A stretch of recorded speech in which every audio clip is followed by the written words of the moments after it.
नमस्कार प्यारे दोस्तों, तेरी मेरी कहानियाँ से सभी अपडेट पाने के लिए बेल आइकन दबाएं।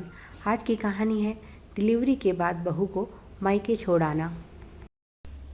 रतन घर लौटा तो देखा सारा घर फैला हुआ है। देख कर लग रहा था जैसे आज घर में झाड़ू भी नहीं लगा। माँ सोफे पर बैठी टीवी देख रही थी। उसे देखते ही बोली, अच्छा हुआ जो तू आ गया। अब जल्दी से खाना ऑर्डर कर दे, बहुत ज़ोर की भूख लगी है। रजत ने हैरान होते हुए पूछा, क्यों, क्या हुआ माँ? क्या आज पल्लवी ने खाना नहीं बनाया? मुंह बनाते हुए लीला जी बोली, इसका जवाब तो तुझे वही देगी, जाकर उसी से पूछ। रजत कमरे में पहुंचा तो देखा पल्लवी बेड पर लेटी हुई है। उसके पास जाकर पूछा, क्या हुआ पल्लवी, आज खाना क्यों नहीं बनाया? पल्लवी उठ बैठी और बोली, आज मेरी तबीयत सुबह से ही खराब है, इसीलिए खिचड़ी बनाने की सोच रही थी, पर माँ और पिताजी ने मना कर दिया।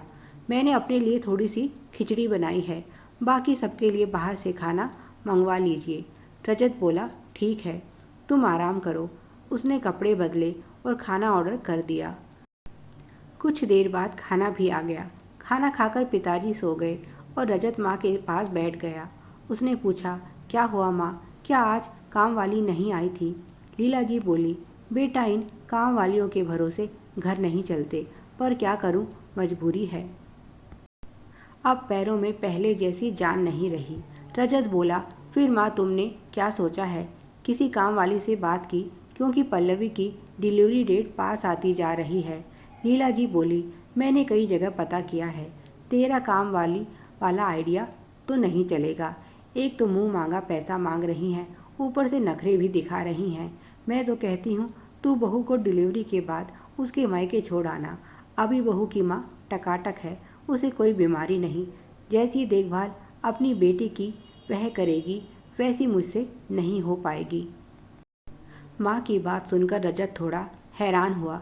अभी पिछले साल ही तो उसकी बहन की डिलीवरी हुई थी, तब यही माँ लड़ झगड़ कर बहन को मायके ले आई थी और पूरे 4 महीने तक उसकी देखभाल की, या यूँ कहूँ पल्लवी से करवाई। और अब जब पल्लवी को इनकी ज़रूरत है तो दोनों ने बहाना बनाकर पल्ला झाड़ लिया। बहन कहती है, अभी मेरा बच्चा छोटा है, इसीलिए मैं नहीं आ सकती, और अचानक से माँ के पैरों की जान चली गई। कल को उसकी बहन नेहा घर आ जाए, तब माँ के पैरों में अपने आप ही जान आ जाती है, तब कहाँ जाता है उनके घुटनों का यह दर्द। पल्लवी ने रजत को पहले ही साफ साफ बोल दिया था कि तुम्हारी माँ डिलीवरी के बाद मुझे धक्के मारकर मेरे मायके भेजना चाहती है, पर तुम कान खोलकर सुन लो, मैं कहीं नहीं जाने वाली। जब तुम्हारी बहन के बच्चा हुआ था उस समय पूरे 4 महीने तक मैंने उसकी सेवा की, और अब जब मुझे ज़रूरत है तो यह दोनों माँ बेटी बहानेबाजी कर रही हैं। सास और ननद का नेग लेने के लिए तो यह दोनों सबसे आगे रहती हैं, पर काम के मामले में गायब हो जाती हैं। अगर यह मेरा कोई काम नहीं करेंगी तो मैं उन्हें किसी तरह का नेग भी नहीं दूंगी। अभी तो बच्चा हुआ भी नहीं है, तुम्हारी माँ ने तो पहले ही शोर मचा दिया है कि तुम्हारी बहन को नेग में डायमंड का हार देगी। पैसे कोई ऊपर से नहीं गिरते, मेहनत की कमाई है, ऐसे ही बर्बाद नहीं होने दूंगी। या तो यह अपना फ़र्ज़ निभाए या फिर नेक भूल जाए। रजत सोच ही रहा था कि तभी माँ बोली, मैंने नेहा के लिए नेकलेस पसंद कर लिया है, तू अगर पैसे दे दे तो ले आऊँ। रजत बोला, तुम्हारी बात ठीक है माँ, पर नेहा की भी पसंद पूछ लो तो अच्छा हो। माँ बोली, नेहा को पसंद है, आज मैं उसी के साथ तो गई थी। वह बोल रही थी, माँ अगर मेरी बेटी के लिए एक सोने की चेन भी दे दो तो बहुत अच्छा हो जाता। मैंने उसे बोल दिया, अब इतना दे रहे हैं तो एक सोने की चेन में क्या घट जाएगा, तो सोच रही हूँ एक चैन बच्चे की भी बनवा दूँ। रजत बोला, ठीक है माँ, तुम दीदी से बोल दो पूरे 2 महीने के लिए यहाँ आ जाए। पल्लवी ने भी तो दीदी की 4 महीने तक सेवा की थी, और बदले में दीदी ने उसे कुछ दिया भी नहीं, इसीलिए कम से कम वह 2 महीने तो पल्लवी की देखभाल कर ही सकती हैं। उसके बाद मैं पल्लवी को उसके मायके छोड़ आऊँगा। लीला जी ने गुस्सा होते हुए कहा, नेहा नहीं आ सकती, अभी उसका बच्चा छोटा है, बस कुछ देर मिलने के लिए ही आएगी। एक साथ 2 छोटे बच्चों को संभालना आसान काम नहीं, कहीं कुछ ऊंच नीच हो गई तो ना बाबा ना, लड़की का मामला है, मैं खतरा नहीं ले सकती। अगर कुछ हो गया तो ज़िंदगी भर का उल्हाना हो जाएगा। तभी तुझे बोल रही हूँ, एक हफ्ते तक जैसे तैसे मैं बहू को संभाल लूँगी, उसके बाद उसे मायके छोड़ आना। रजत बोला, यही तो मैं तुम्हें समझाना चाहता हूँ। पल्लवी की भाभी का बच्चा तो नेहा के बच्चे से भी छोटा है। ऐसे में पल्लवी की माँ भला दो छोटे बच्चों को कैसे संभालेगी? लीला जी बोली, मैं क्या जानूँ कैसे संभालेगी, उसकी बेटी है, वही जाने। और क्या पल्लवी तुम्हारी कुछ नहीं लगती है? रजत ने सीधा सवाल पूछा। लीला जी बोली, देख रही हूँ आजकल तू बहू की कुछ ज़्यादा ही सुनने लग गया है। रजत बोला, माँ मैं वही कह रहा हूँ जो सही है। नेहा की ससुराल वाले नेहा की देखभाल कर रहे थे, पर तुम्हें तसल्ली नहीं हुई और तुम उनसे लड़ झगड़ कर ज़बरदस्ती दीदी को यहाँ लाई थी कि वे लोग नेहा की ठीक से देखभाल नहीं कर रहे। उस समय तुम्हारा यह घुटनों का दर्द कहाँ चला गया था?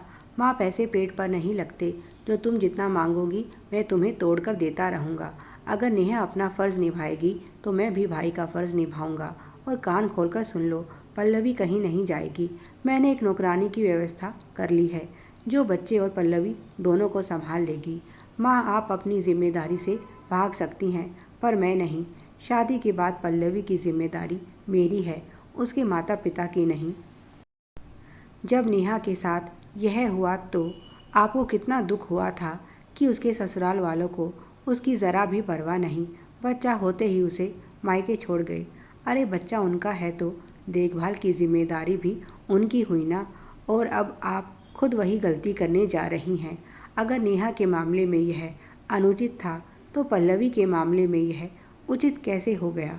आप मुझे समझाइए। लीला जी बेटे की बातें सुनकर चुप हो गई, क्योंकि यह सच था। अपनी कही हुई बातों से अब वह कैसे मुकर सकती थी।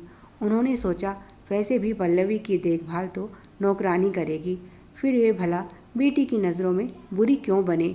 उन्होंने कहा, जैसा तुझे ठीक लगे कर। मैं तो सिर्फ इतना कह रही हूँ कि मैं कुछ नहीं कर सकती। रजत बोला, माँ मैंने आपसे कुछ करने को कहा भी नहीं है, काम तो नौकरानी को करना है। मैं तो बस इतना चाहता हूँ कि जो कड़वाहट नेहा के मन में अपने ससुराल वालों के लिए है, वही पल्लवी के मन में आपके लिए ना हो। मैं बस यही चाहता हूँ कि हमारे घर की सुख शांति बनी रहे। मानता हूँ आप दोनों सास बहू हैं और माँ बेटी के बीच जो प्यार और लगाव होता है आप दोनों के बीच संभव नहीं, पर इतनी आशा करता हूँ कि कम से कम आप एक दूसरे का सम्मान तो बनाए रखेंगी, और यही बहुत है इस घर की खुशहाली के लिए। प्यारे दर्शकों, आपको क्या लगता है रजत ने जो किया वह ठीक किया, या आप उसकी जगह होते तो कोई और उपाय निकालते? अपनी राय ज़रूर बताइएगा। Please like share and subscribe. Thanks for watching.